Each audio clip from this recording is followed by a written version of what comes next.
Hi there. Have you ever thought the people who should love you most could actually become your greatest threat? My name is Katie, and at 25, I thought the hardest part was being cut off by my parents for refusing to hand over my life savings to fund my brother's failing music career. But nothing compared to what came next. Last spring, I came home to find them inside my house, ransacking my office for the deed to the ranch my grandmother left me. That was the night I realized blood ties don't always mean family. Before I tell you what happened next, let me know where you're watching from, and thanks for being here. Growing up in Houston, our family looked picture perfect from the outside. Dad managed cattle operations for a wealthy ranching family. Mom taught elementary school. And we lived in a decent suburban neighborhood. But beneath that facade of middle-class stability was a dynamic that favored my younger brother Dylan from the moment he picked up his first guitar at age 7. Dylan was the golden child, blessed with natural musical talent and that effortless charm that made adults fawn over him. Every school talent show, church performance, and family gathering revolved around showcasing Dylan's gifts. Dad, who'd once dreamed of Nashville stardom himself, poured all his frustrated ambitions into my brother's potential career. Meanwhile, I was the practical one, the kid who got straight A's in math and science, fixed the family computer when it crashed, and taught myself programming languages from library books. But academic achievement earned me the role of family afterthought rather than any recognition. Katie's so independent, Mom would tell relatives with a smile that never reached her eyes. She just figures things out on her own.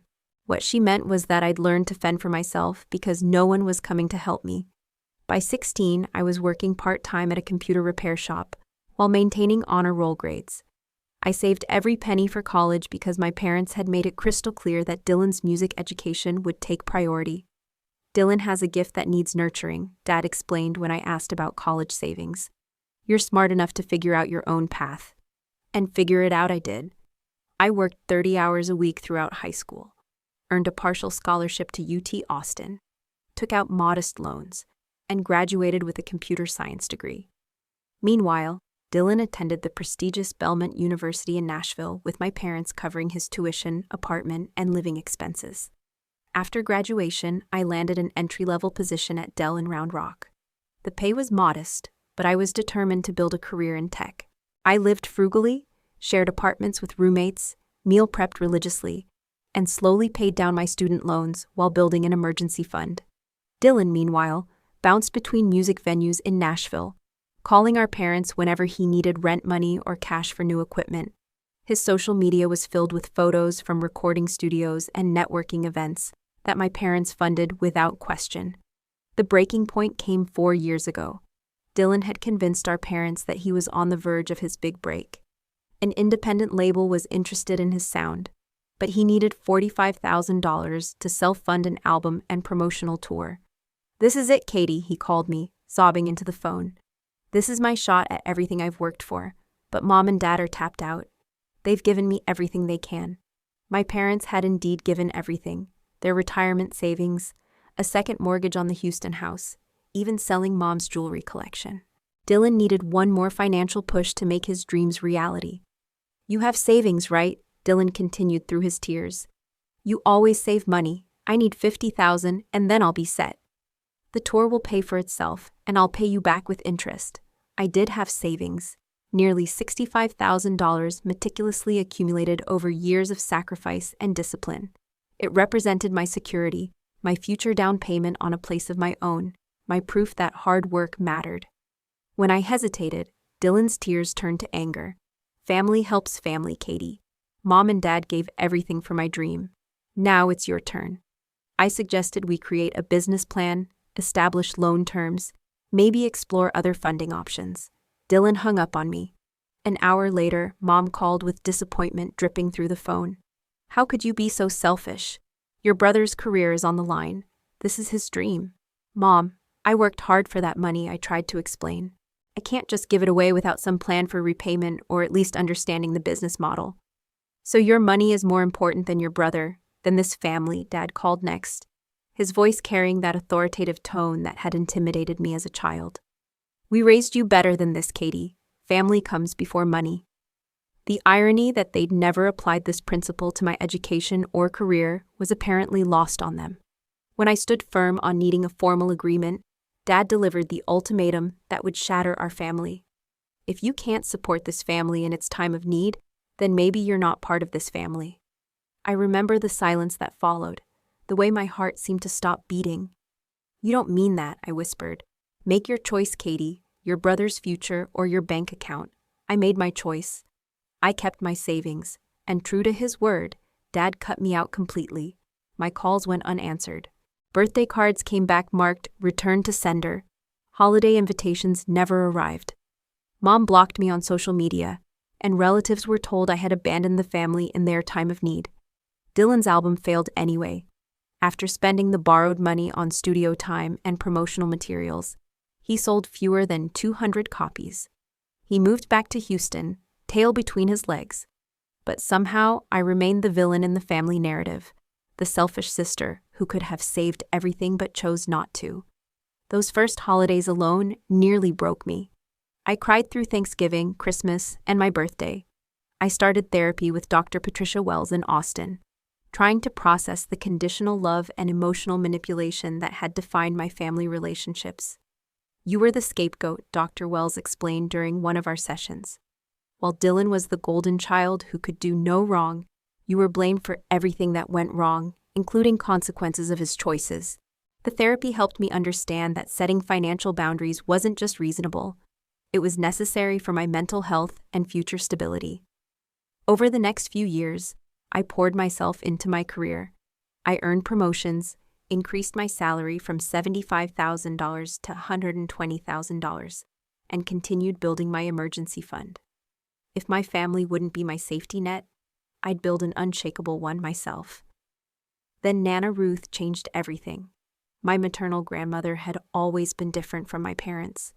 She'd worked as a bookkeeper for decades, saved diligently, and owned a 50-acre ranch in Dripping Springs that had been in our family since the 1890s.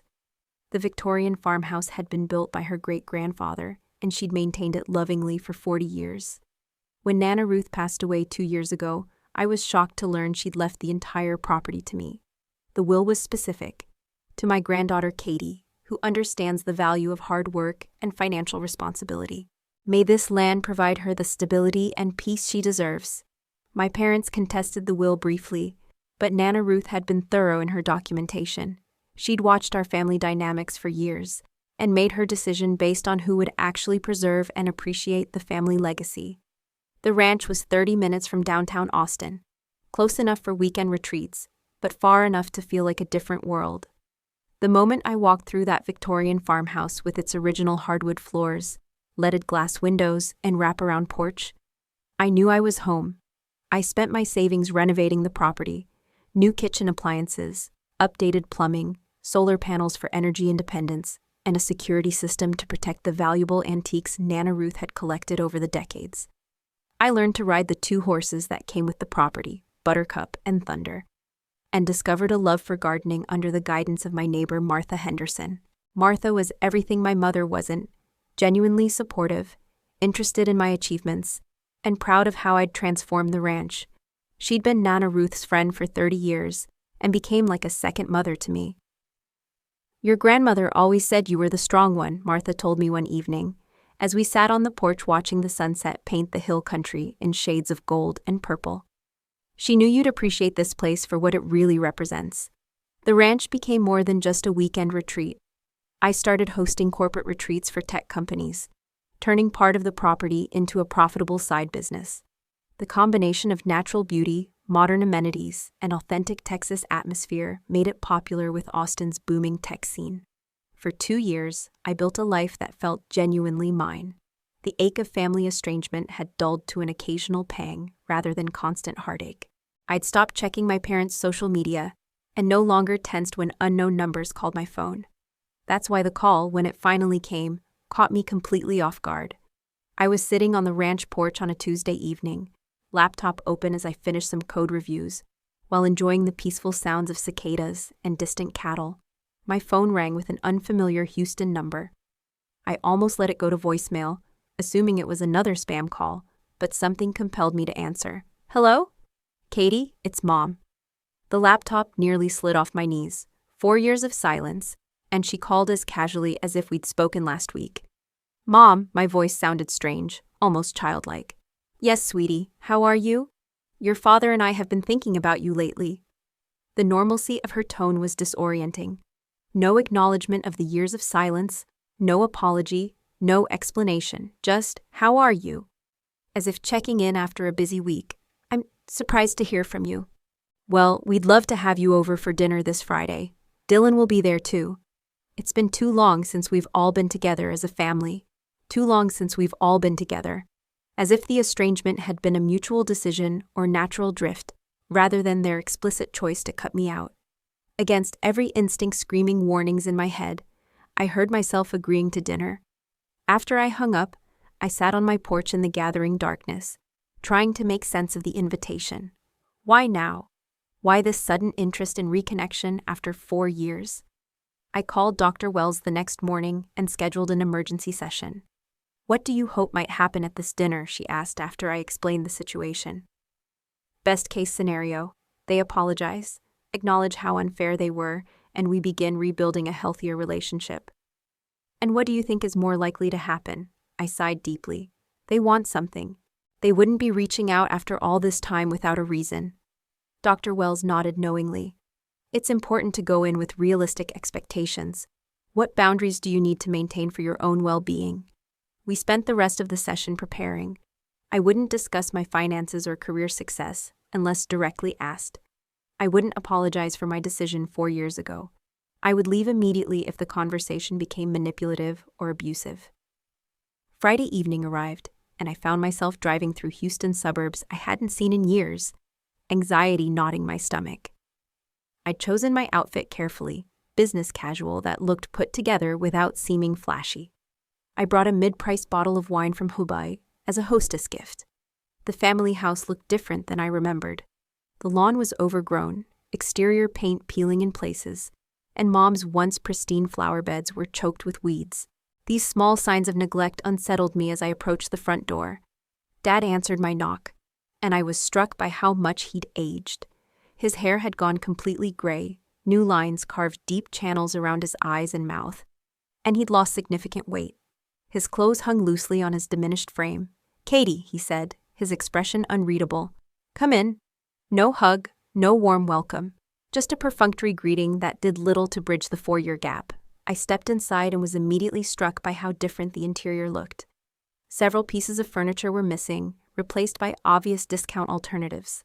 The expensive artwork that had once hung in the hallway was gone, with family photos and dollar store frames taking their place.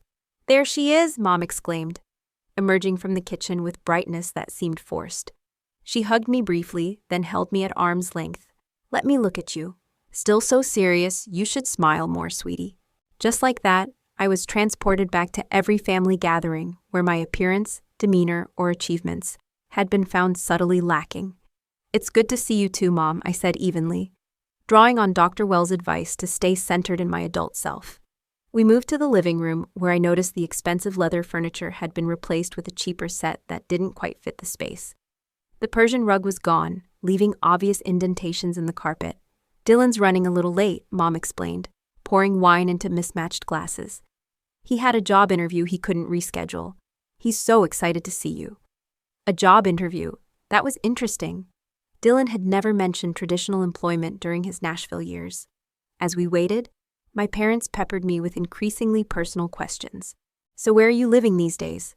Still with that tech company? Austin rent must be expensive. Are you still sharing an apartment? Have you thought about buying property? The market's been crazy." I answered truthfully but vaguely, mentioning my promotion without specifying salary figures, and acknowledging that I'd inherited Nana Ruth's ranch without discussing its value or my renovation investments. With each response, I noticed my parents exchanging meaningful glances, their interest in my financial situation becoming more apparent. "Your own place," Dad repeated when I mentioned the ranch. "That must be substantial." Before I could respond, the front door burst open and Dylan swept in, still carrying himself with that familiar swagger despite his circumstances. 4 years had changed him. He was still handsome, but there was a worn quality to his charm now, like a spotlight with a dimming bulb. He wore expensive-looking cowboy boots and carried a battered guitar case. image maintenance, even in apparent financial distress. "Sorry I'm late," he announced, dropping his guitar case by the door. Traffic from downtown was insane. He turned to me with arms spread wide. "And look who's here, my big sister, the tech genius." His hug lasted a beat too long, and I caught the faint smell of whiskey on his breath, despite it being barely 7 o'clock. "Dylan," I said carefully, "it's been a while." Dinner was a surreal experience. The meal itself was simple: meatloaf and mashed potatoes, a far cry from the elaborate spreads Mom used to prepare.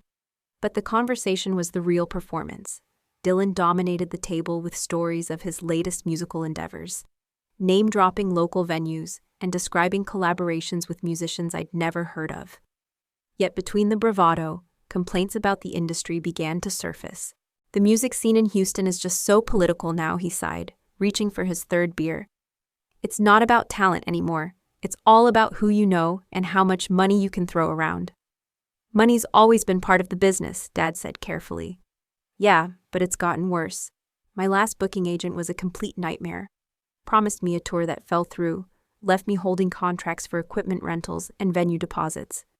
Equipment rentals, venue deposits. These weren't the vague industry politics Dylan usually blamed for his setbacks. "That sounds expensive," I said, unable to stop myself. "Try devastating," Dylan replied bitterly. "I'm talking about real money here. The kind of debt that keeps you awake at night." Mom cleared her throat meaningfully. "Dylan's been going through a rough patch financially." "A rough patch?" Dylan laughed without humor. "Mom, let's call it what it is. I'm drowning." The conversation had taken a sharp turn from small talk to something that felt like an intervention setup. "How bad is it?" I asked, though I suspected I already knew why I'd been invited to this dinner. Dylan stared at his plate for a long moment before Dad answered for him. $180,000. I nearly choked on my wine. $180,000? Dylan, how is that even possible? "It's not just the music stuff," Dylan said defensively. "There were some personal loans to cover living expenses, credit cards I used for equipment and studio time, plus I had to renovate my apartment when I moved back from Nashville." "You renovated a rental apartment?" "It's an investment in my image," Dylan snapped. "Clients and collaborators expect a certain level of professionalism. I can't exactly host potential partners in some rundown place." The twisted logic was breathtaking, but before I could respond, Mom reached across to pat Dylan's hand consolingly. "Your brother has always had vision," she said. "Sometimes being ahead of your time means taking financial risks that don't immediately pay off." I looked around the table, trying to process what I was hearing. "So you invited me here after 4 years to tell me about Dylan's debt?" Another exchange of glances before Dad leaned forward with the expression I remembered from childhood lectures. "Katie, we've done everything we can. We've emptied what was left of our savings, taken a second mortgage on the house, sold most of Mom's jewelry and antiques." Mom gestured around the living room at the obvious gaps where valuable items had once been displayed. "We've sacrificed everything we could." "I'm sorry to hear that," I said carefully. "But I'm not sure what this has to do with me." The loaded silence that fell over the table was answer enough. Dad cleared his throat. "We understand you inherited your grandmother's property."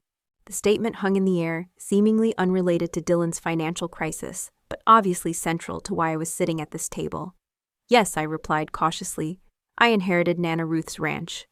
"In this market," Dad continued matter-of-factly, "hill country ranch land has increased dramatically in value, especially properties with development potential." My stomach dropped as I realized where this was heading. "My ranch is not for sale." "Now, Katie," Mom interjected, her voice taking on that cajoling tone she'd always used when trying to convince me to give Dylan what he wanted. "Nobody's saying you need to be homeless, but surely you could sell the ranch, help your brother get back on his feet, and buy yourself a nice condo in Austin." The audacity of the suggestion left me momentarily speechless. Dylan leaned forward eagerly. "I did some research, and land in Dripping Springs is going for $15,000 to $20,000 per acre minimum. Even if you've got just 40 acres, that's serious money. After paying off any mortgage Nana had, you'd have plenty left over to buy something smaller and save my entire career." They had researched my property. They had calculated potential profits. They had planned this entire reunion around extracting maximum value from my inheritance before they even called to reconnect. Let me make sure I understand, I said slowly, my voice steadier than I felt. You want me to sell the ranch my grandmother left specifically to me, give Dylan hundreds of thousands of dollars with no repayment plan, and downsize my life to bail out his failed business ventures? Family helps family, Mom declared, tears welling in her eyes. We've always taken care of each other in this family. Have we? I asked quietly. When have any of you taken care of me? The question hung in the air like a challenge. Dad's face began to darken. We put a roof over your head, fed you, clothed you, sent you to school. You did the legal minimum required of parents, I interrupted. Meanwhile, I worked through high school and college while you paid Dylan's way entirely. I built my career and savings completely alone while you funded his every whim and failure. That's different, Mom insisted. Dylan has special talents that needed nurturing, and I don't? The hurt child inside me surfaced briefly before I pushed her back down. This isn't about talent, Mom. This is about responsibility. I've been financially responsible my entire life, and now you want me to bail out Dylan's irresponsibility. Dylan slammed his hand on the table, making the dishes jump. God, you've always been so jealous of me. This holier-than-thou act about being responsible is just your way of feeling superior. Jealous? I repeated incredulously. Dylan, I've worked for everything I have while watching you get endless handouts. And yet I never asked for a penny from any of you. Even now, after 4 years of silence, you haven't asked how I am or what my life is like. You just want what I have. We want this family back together, Dad said firmly. This situation could be a blessing in disguise, bringing us all closer. By me sacrificing everything while Dylan sacrifices nothing, I stood up from the table, my appetite long gone. No, I will not sell my ranch. I will not pay Dylan's debts. His financial problems are not my responsibility. Mom's tears spilled over. How can you be so cruel? We raised you better than this. Family helps family. You cut me out of this family, I reminded her, my voice breaking slightly. You made it very clear that I was only welcome if I handed over my life savings. Nothing has changed except the amount you're demanding. Dad stood as well, his face flushed with anger. So that's it? You'll let your brother lose everything? Let our retirement be wiped out? All because you won't share your good fortune? My good fortune, I laughed bitterly. There was no fortune involved, Dad. Just work, sacrifice, and smart decisions. None of which seemed to be valued in this family. You ungrateful, selfish. What exactly have you done for me in the past 4 years, Dad? Or the 4 years before that? Please refresh my memory about all you've done for me recently. He had no answer, just sputtering rage, while Mom sobbed openly, and Dylan glared at me with unconcealed hatred. I should go, I said, gathering my purse. This was a mistake. If you walk out that door, Dad warned, don't expect another invitation. I paused at the threshold, remembering the identical ultimatum from 4 years ago. You know what's interesting? 4 years ago, you gave me the exact same choice, Dylan's debt or my money. And here we are again with nothing changed. Maybe the problem isn't me. Maybe it's that you created a dynamic where Dylan never faces consequences, and I'm expected to forever clean up his messes. How dare you blame us, Dylan shrieked. This is all your fault. I shook my head sadly. Goodbye. I wish you all the best with your financial troubles, but I can't be your solution. As I walked to my car, I could hear Mom's wailing and Dad's angry shouts through the open windows.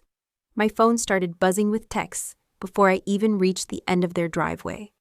Selfish bitch, hope your empty ranch keeps you company. Family helps family. Guess you never learned that lesson. We'll remember this when you need help someday. I turned off my phone and drove back to Austin through the darkness, hands shaking as I processed what had just happened. By the time I reached my ranch, I was crying, not just for the family reunion that had been another manipulation, but for the family I'd never really had, and now knew I never would. The harassment began immediately and escalated quickly. By Monday morning, I'd received over 60 messages across multiple platforms.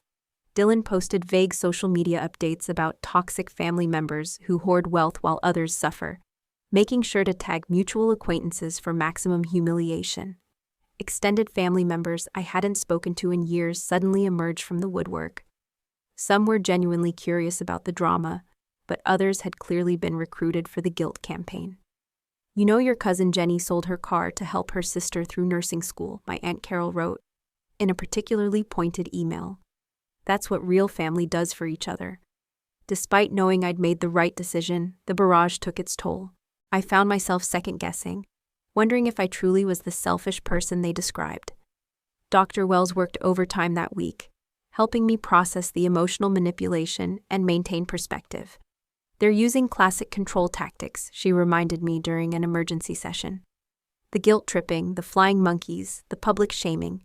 These are attempts to control your behavior because rational discussion didn't work."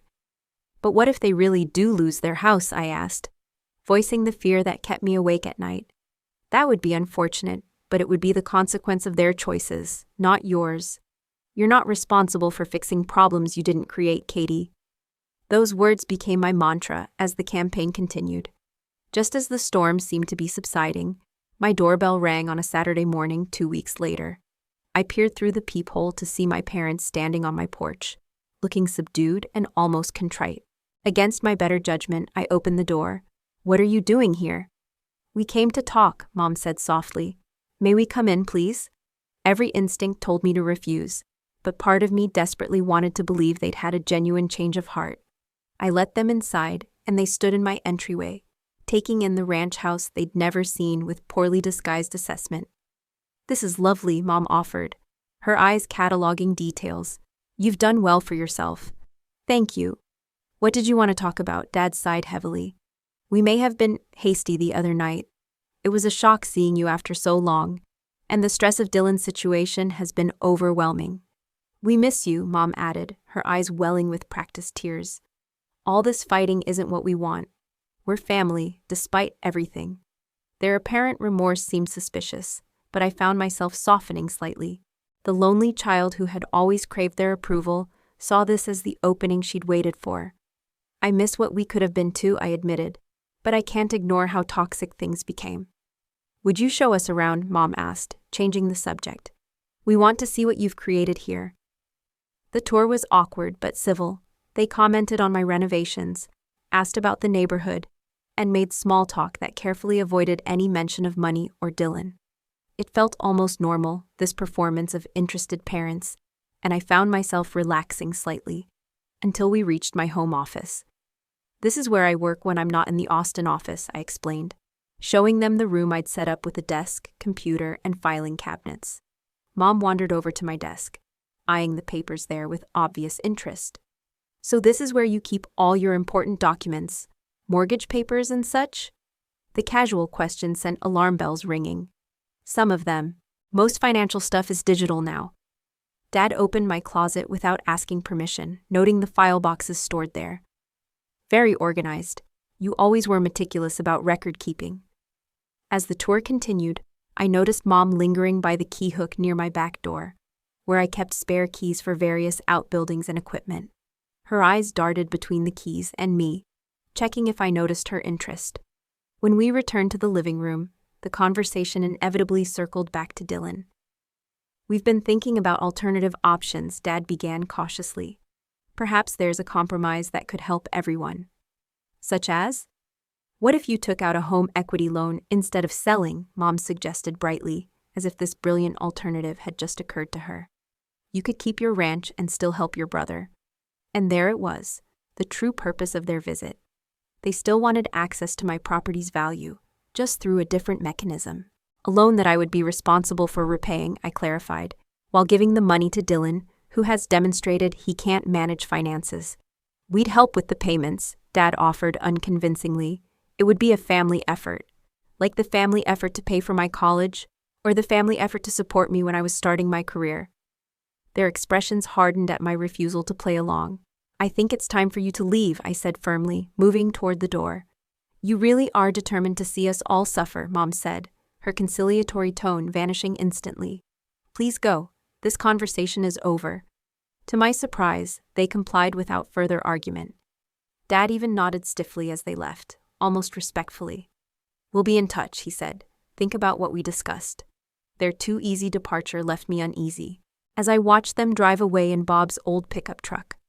I couldn't shake the feeling that this wasn't the end of their campaign, merely a change in strategy. My instincts screamed that something was wrong, that their reconnaissance mission had served a purpose beyond reconciliation. I double-checked all my locks that night and made a mental note to upgrade my security system. 3 days later, I returned home from my Austin office to find my front gate slightly ajar. My stomach dropped as I approached cautiously, hearing muffled sounds coming from inside the house. I pulled out my phone to call 911, hesitating for just a moment as I wondered if I was overreacting to a gate that might have been left unlatched by a delivery driver. That hesitation vanished when I heard a crash, followed by my mother's voice. "Check the office again. The property deed has to be here somewhere." I completed the 911 call, whispering my address and explaining that my house was being burglarized. The operator advised me to stay outside and wait for officers, but when I heard another crash and the sound of breaking glass, something inside me snapped. This was my home, my sanctuary being violated by the very people who should have respected it most. I pushed open the front door, and the scene that greeted me stole my breath. My living room was in shambles. The antique furniture had been overturned. Nana Ruth's china collection lay shattered across the hardwood floors, and couch cushions were slashed open with stuffing scattered everywhere. There, spray painted across my wall in bright red letters, was a single word: selfish. "What are you doing?" I screamed, causing Dad to whirl around from where he'd been rifling through my desk drawers. "Katie," Mom emerged from the hallway, looking startled but not remotely remorseful. "You're home early." "Early? This is my house. What have you done?" Dylan appeared from my bedroom, clutching a stack of papers. "Found the mortgage documents," he announced triumphantly before seeing me in the doorway. His expression shifted only slightly. "You don't understand," Dad said, his tone oddly calm given the destruction around us. "This is for your own good, for the family." "My own good? You broke into my house and destroyed everything." I was shaking now, phone still in hand with the 911 dispatcher listening to everything. "We're teaching you a lesson about priorities," Mom said, matter-of-factly. "Things can be replaced. Family cannot." "Is that what this is? A lesson?" I gestured wildly at the devastation of my carefully restored home. "Breaking and entering, destruction of property. These are crimes." "Don't be so dramatic," Dylan scoffed, still clutching my financial documents. "It's just stuff you apparently value more than your own brother." "The police are on their way," I informed them, my voice steadier than I felt. "You all need to leave. Now." Instead of looking concerned, Dad actually laughed. "The police? You'd call the cops on your own parents." "They won't do anything, Katie. We're family. We have every right to be here." "You have no right to be here," I countered. "I didn't invite you. You broke my door and destroyed my property." "We made you," Mom hissed, a viciousness in her expression I'd never seen before. "Everything you have comes from us. This house, your job, all of it exists because we raised you." The twisted logic was stunning, but before I could respond, sirens became audible in the distance. "You're really doing this," Dylan said incredulously, "calling the cops on us when all we need is a little help." $180,000 is not a little help, I replied. "And this," I gestured around the destroyed room, "is not help at all." The sirens grew louder, and panic finally registered on my family's faces. Dad grabbed for the papers in Dylan's hands. "We need to go." "No," I blocked their path toward the back door. "You stay right here and explain to the officers what you were doing in my house." "Move, Katie," Dad demanded, his voice low and threatening. "Or what, you'll assault me too? Add battery to the charges?" Blue lights flashed through my windows as patrol cars pulled up outside. 2 officers entered, taking in the destruction with professional assessment. "What happened here, ma'am?" the first officer asked. "I came home to find my parents and brother had broken in," I explained, my voice surprisingly calm.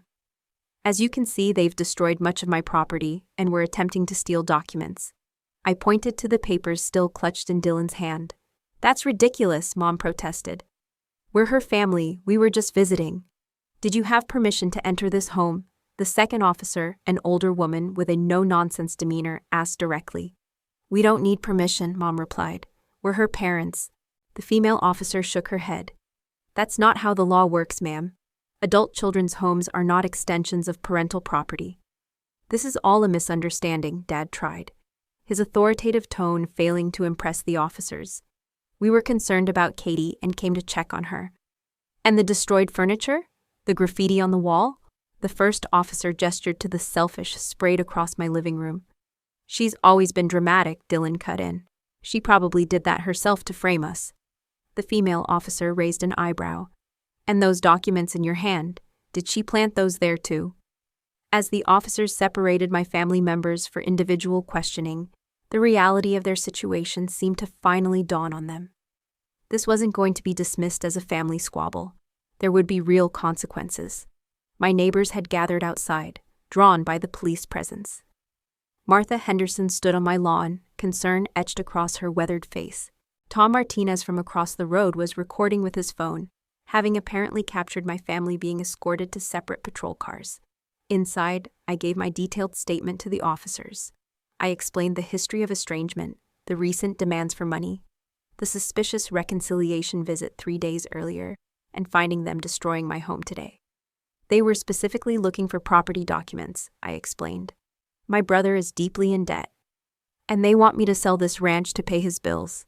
The officers photographed the damage, collected the stolen documents as evidence, and assured me they were taking the matter seriously.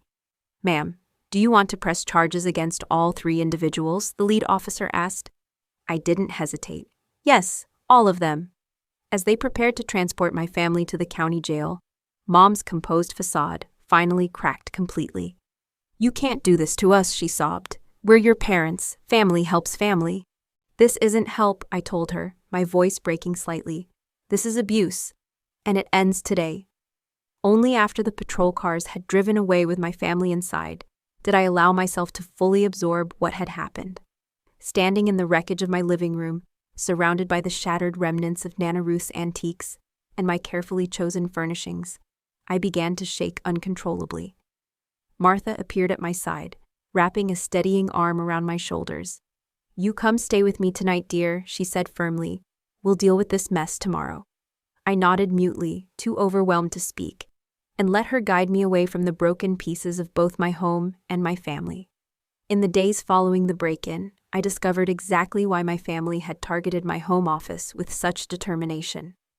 While cleaning up the chaos they'd left behind, I found an envelope that had fallen behind my desk during their ransacking. Inside was a document I'd nearly forgotten about: the historical designation certificate for my ranch. When I'd inherited the property, the lawyer had mentioned that Nana Ruth had applied for and received historical protection status due to the Victorian farmhouse's architectural significance and its connection to early hill country settlers. At the time, I'd seen this as a charming detail that added character to my inheritance. What I hadn't fully understood were the legal protections this designation provided. As a historically designated property, my ranch couldn't be sold without approval from the Texas Historical Commission. Any potential buyer would be bound by strict renovation guidelines and preservation requirements. Additionally, certain architectural elements, including the original Victorian woodwork, leaded glass windows, and wraparound porch, were specifically protected and couldn't be removed or significantly altered. This documentation explained my family's desperate search through my files. A standard real estate transaction would have been flagged immediately during the title search, revealing restrictions that would dramatically reduce the property's appeal to developers and significantly complicate any quick sale. They had likely planned to use my documents to explore ways around these restrictions, or possibly even forge my signature on preliminary sales agreements. Before these complications came to light, the realization sent me straight to a lawyer's office. Jessica Martinez specialized in both real estate law and family legal matters, making her uniquely qualified to handle my situation. What they attempted was highly illegal, she confirmed, after reviewing police reports and examining the historical designation documents. Breaking and entering, destruction of property, attempted document theft, and what appears to be planned real estate fraud. "What should I do now?" I asked, still feeling shaken by the violation of my home. "First, we file for a protective order. Given the property damage and clear intent to commit financial fraud, you have strong grounds. Second, we document everything for the criminal case the DA is building. Third, we file a civil suit for property damages." Over the following weeks, These legal proceedings became my primary focus. The protective order was granted without hesitation when the judge saw photographs of my destroyed living room and read the threatening messages my family had sent. The criminal case moved forward as well, with all 3 family members facing multiple felony charges. What I hadn't anticipated was how differently each of them would respond when confronted with actual legal consequences. During the protective order hearing, Dylan completely broke down on the witness stand. "It wasn't supposed to go this far," he sobbed into the microphone. "We just needed to see what options there were. Dad said we wouldn't take anything, just look at the paperwork to understand what we were working with." Under questioning from the prosecutor, he revealed the full extent of his financial troubles. The $180,000 wasn't just from music-related expenses. He'd maxed out multiple credit cards, living beyond his means, taken high-interest personal loans for equipment he'd later sold at a loss, and had gambling debts he'd hidden from our parents. More shocking was his admission that our parents had been enabling this destructive behavior for years, long before my estrangement. They'd emptied their retirement accounts, taken a reverse mortgage on their home, and systematically sold family heirlooms to cover Dylan's escalating debts. "We didn't know what else to do," Mom testified, her earlier defiance replaced by exhausted dejection. Dylan needed help, and Katie was the only one left with any resources. "Did you consider asking your daughter for a reasonable loan with proper terms?" the judge asked, rather than demanding she sell her inherited property or breaking into her home to steal documents. "She would have said no," Dad muttered. "She already refused to help 5 years ago." "Setting financial boundaries," the judge observed, "is not the same as refusing to help. It's establishing healthy parameters for assistance, something this family seems to struggle with understanding." The protective order was granted for 1 year, with provisions for extension if necessary. My family was prohibited from contacting me directly, coming within 500 feet of my ranch or Austin workplace, or discussing me on social media platforms. The criminal charges resulted in plea agreements: probation for my parents, community service, and mandatory financial counseling for Dylan, along with restitution for property damages. The judge made it clear that this leniency was conditional on their compliance with the protective order and completion of family therapy. "This court has seen many family financial disputes," Judge Rodriguez stated during sentencing, "but rarely has the solution involved criminal behavior. These defendants need to understand that love doesn't entitle you to someone else's property, and desperation doesn't justify breaking the law." The civil case settled when my parents' homeowners insurance agreed to cover damages to my ranch.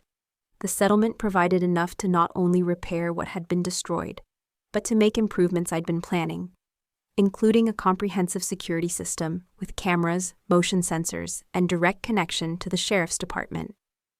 As the legal matters resolved, the harder work of emotional healing began. The violation of my home had left invisible scars that were slower to mend than the physical damage. I jumped at unexpected sounds, compulsively checked locks, and struggled with sleep for months. But my chosen family rallied around me in ways my biological family never had. Martha Henderson brought homemade meals twice a week and helped care for Buttercup and Thunder when I couldn't face being alone at the ranch. Tom Martinez installed additional motion sensor lighting around my property and taught me basic security protocols. My colleagues at the Austin Tech Company covered my workload during court appearances and created a support network that felt more like family than anything I'd known growing up. Dr. Wells helped me process not just the trauma of the break-in, but the deeper patterns of manipulation and emotional abuse I'd endured for decades. "Your family's behavior followed a predictable cycle," she explained during one of our sessions. "Love bombing when they wanted something, punishment when you set boundaries, then escalation when normal manipulation didn't work." "Will I ever be able to have a relationship with them again?" I asked. "That depends on whether they're willing to do the hard work of acknowledging their behavior and changing it," she replied. "But your healing doesn't depend on their choices, Katie. It depends on yours." 6 months after the break-in, my ranch wasn't just restored, it was transformed. New furniture replaced the damaged pieces, but more importantly, the sense of violation had gradually been replaced by renewed appreciation for what I'd built. The security system gave me peace of mind, but it was the community connections that gave me true security. I'd learned to distinguish between the conditional love my biological family offered and the genuine care of people who valued me for who I was, not what I could provide. My tech career continued to flourish. The crisis had actually strengthened my reputation at work. Colleagues who witnessed my grace under pressure recommended me for a promotion to engineering manager, which came with both increased salary and stock options. The ranch business grew as well. Word spread through Austin's tech community about the historic property that hosted both corporate retreats and intimate networking events. I hired Martha's granddaughter to help with bookings and property maintenance, creating a small business that honored both my grandmother's legacy and my own entrepreneurial spirit. Through a mutual acquaintance, I learned that my family was slowly adjusting to their new reality. Dylan had enrolled in a serious financial counseling program and was working construction, his first steady job in years. The physical labor and regular paychecks seemed to be giving him perspective he'd never had before. My parents had downsized to a small apartment and were adjusting to retirement without the financial cushion they'd expected. It was a harsh lesson in the consequences of enabling behavior, but perhaps a necessary one. 1 year after the incident, as the protective order approached its expiration date, I received a letter from Dylan, forwarded through my lawyer as permitted by the court. Unlike his previous communications filled with demands and accusations, this letter contained what appeared to be a genuine apology. "Katie," he wrote, "I know I have no right to ask for your forgiveness, and I'm not expecting it. But I wanted you to know that I'm finally taking responsibility for the mess I made of my life and the damage I caused to our family. The financial counseling program opened my eyes to how my choices affected everyone around me, especially you. I spent years blaming everyone else for my failures, the music industry, bad luck, family dynamics. When the truth is, I made terrible decisions and expected other people to fix the consequences. I'm working construction now, and for the first time in my adult life, I understand what it means to earn something through honest work. I think about how you did this from the time you were 16, and I'm ashamed of how I dismissed your achievements while demanding you fund my fantasies. I don't expect us to ever have a relationship again. I know I destroyed that possibility, but I wanted you to know that I'm trying to become the kind of person who deserves a sister like you, even if it's too late." I didn't respond immediately. Trust, once shattered so completely, couldn't be rebuilt with words alone. But the letter was different from anything Dylan had ever written, focused on his own behavior rather than my failings, acknowledging consequences rather than making excuses. I decided to wait and see if changed actions would follow the changed words. The experience had taught me that family isn't defined by shared blood, but by mutual respect, genuine support, and healthy boundaries. The people who showed up for me during my darkest hours, who helped rebuild not just my home but my sense of safety and belonging, were my true family. As I sit on my restored front porch now, watching the sunset paint the hill country in shades of gold and amber, I feel a peace that was hard-won but authentic. My ranch remains my sanctuary, made stronger by the challenges it has weathered. The Victorian farmhouse still stands as it has for over a century, a testament to the endurance of things built with care and maintained with love. I've learned to measure my worth not by family approval, but by my own integrity and the positive impact I have on others. The mentoring program I started for young women in tech has helped dozens of students navigate career challenges and build financial independence. The ranch continues to host events that bring people together and create lasting connections. Sometimes I wonder what might have been if my family had chosen differently, if they had celebrated my achievements instead of resenting them, if they had sought to understand rather than exploit, if they had offered genuine love instead of conditional manipulation. But I've made peace with the path that led me here. Every difficult choice, every boundary I maintained, every moment I chose my own well-being over their approval, has contributed to a life that feels authentically mine. The family I've chosen loves me not for what I can provide, but for who I am. They celebrate my successes without jealousy and support me through challenges without expectation of payment. This is what real family looks like. To everyone listening who has had to protect themselves from family members who felt entitled to what you worked hard for, know that the journey from guilt to self-protection is never easy, but it is sometimes necessary. You are not responsible for fixing problems you didn't create, and setting financial boundaries doesn't make you selfish. It makes you responsible. True family lifts you up rather than tears you down. And sometimes, the family we choose brings more healing than the one we were born into. Have you ever had to choose between your financial security and family approval? Where would you draw the line with family financial demands? Drop a comment below if this story resonated with you, and remember, you deserve relationships built on respect, not exploitation. Thank you for listening to my story, and I hope it gives you strength in your own boundary-setting journey. Sometimes protecting yourself is the most loving thing you can do. For yourself and ultimately for the people who need to learn that love isn't conditional on getting what you want.